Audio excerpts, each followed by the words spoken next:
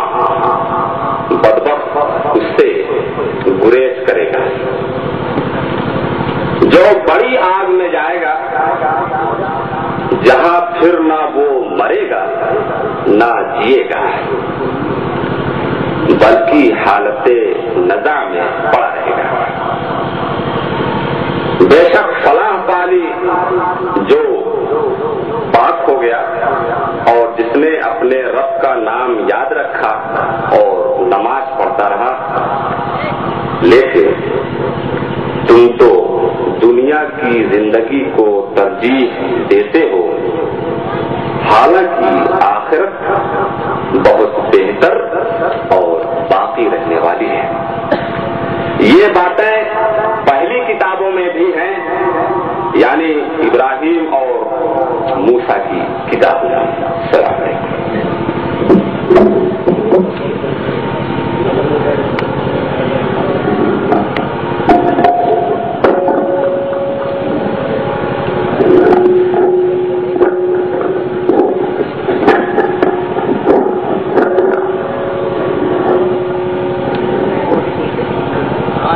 ہمارے درمیان جو علماء کرام اور مشاہیر تشریف فرما ہے، اس میں جناب ڈاکٹر طارق مہدی صاحب جو شاعر اسلام، ان کا مختصر تعارف